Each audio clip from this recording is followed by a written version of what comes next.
Chapter 22. The 17 Volumes Go Back Again. King Merriwig of Eastern Euralia sat at breakfast on his castle walls. He lifted the gold cover from the gold dish in front of him, selected a trout, and conveyed it carefully to his gold plate. When you have an aunt...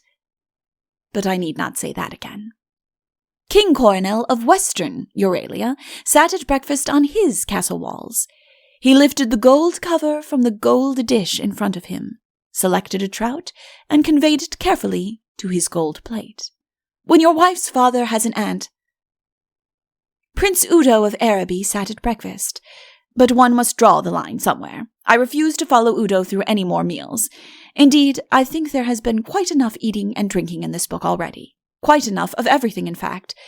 But the time has nearly come to say goodbye. Let us speed the Prince of Araby first. His departure from Euralia was sudden. 5 minutes' conversation with Coronel convinced him that there had been a mistake about Belvane's feelings for him, and that he could leave for Araby in perfect safety. "You must come and see us again," said Merriwig heartily as he shook him by the hand. "Yes, do," said Hyacinth. There are 2 ways of saying this sort of thing, and theirs was the second way. So was Udo's when he answered that he would be delighted.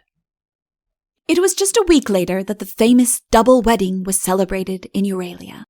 As an occasion for speech-making by King Merriwig and largesse-throwing by Queen Belvane, it demanded and got a whole chapter to itself in Roger's history. I have Roger on my side at last. The virtues he denied to the Countess, he cannot but allow to the Queen. Nor could Hyacinth resist her any longer. Belvane upon her palfrey, laughter in her eyes and roses in her cheeks, her lips slightly parted with eagerness as she flings her silver to the crowd, adorably conscious of her childishness and yet glorifying in it, could have no enemies that day. "She is a dear," said Hyacinth to Coronel. "She will make a wonderful queen." "I know a queen worth 2 of her," said Coronel. "But you do admire her, don't you?" "Not particularly." "Oh, Coronel, you must," said Hyacinth, but she felt very happy all the same. They rode off the next day to their kingdom. The Chancellor had had an exciting week. For 7 successive evenings he had been extremely mysterious and reserved to his wife, but now his business was finished and King Merriwig reigned over Eastern Euralia and King Coronel over the West. Let us take a look at Belvane's diary before we move on to the last scene. Thursday, September 15th, it says, became good. Now for the last scene. King Merriwig sat in Belvane's garden. They had spent the morning revising their joint book of poetry for publication. The first set of verses were entirely Merriwig's own. It went like this. Bowl, Bilbol, Wowl, Wilwol. A note by the authors called attention to the fact that it could be begun from either end. The rest of the poems were mainly by Belvane, Merriwig's share in them consisting of a capital or an I like that when they were read out to him. But an epic commonly attributed to Charlotte Patacake had crept in somehow. "A person to see your majesty," said a flunky appearing suddenly. "What sort of person?" asked Merriwig. "A sort of person, your majesty."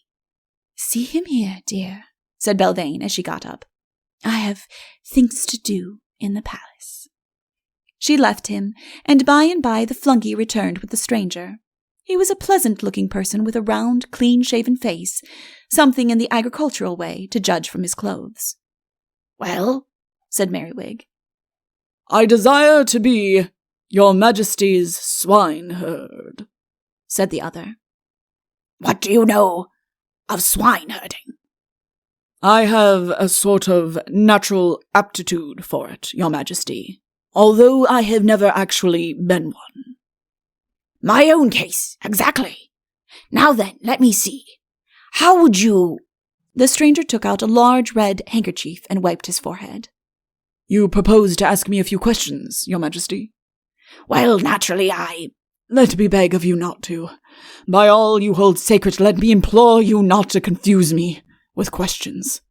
He drew himself up and thumped his chest with his fist. "I have a feeling for swineherding. It is enough." Merriwig began to like the man. It was just how he felt about the thing himself. "I once carried on a long technical conversation with a swineherd," he said reminiscently, "and we found we had much in common. It is an inspiring life." "It was in just that way," said the stranger, "that I discovered my own natural bent towards it." "How very odd. Do you know, there's something about your face that I seem to recognize." The stranger decided to be frank. "I owe this face to you," he said simply. Merriwig looked startled. "In short," said the other, "I am the late King of Barodia." Merriwig gripped his hand. "My dear fellow," he said, "my very dear fellow, of course you are. Dear me, how it brings it all back. And, may I say, what an improvement. Really, I'm delighted to see you. You must tell me all about it. But first, some refreshment."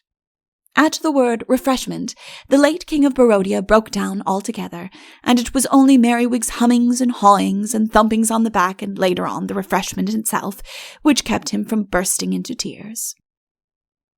"My dear friend," he said as he wiped his mouth for the last time, "you have saved me." "But what does it all mean?" asked Merriwig in bewilderment. "Listen, and I will tell you." He told himself of the great resolution to which he had come on that famous morning when he awoke to find himself whiskerless. Barodia had no more use for him now as a king, and he on his side was eager to carve out for himself a new life as a swineherd. "I had a natural gift," he said plaintively, "an instinctive feeling for it. I know I had. Whatever they said about it afterwards, and they said many hard things, I was certain that I had that feeling. I had proved it, you know. There couldn't be any mistake." "Well?" But they laughed at me. They asked me confusing questions, niggling little questions about the things swine ate, and things like that. The great principles of swineherding, what I may call the art of herding swine, the whole theory of shepherding pigs in a broad-minded way, all this they ignored. They laughed at me and turned me out with jeers and blows to starve. Merriwig patted him sympathetically and pressed some more food on him. "I ranged over the whole of Barodia. Nobody would take me in. It is a terrible thing, my dear Merriwig, to begin to lose faith in yourself.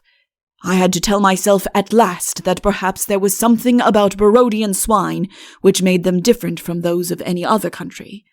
As a last hope, I came to Euralia. If here too I was spurned, then I should know that—" "Just a moment," said Merriwig, breaking in eagerly.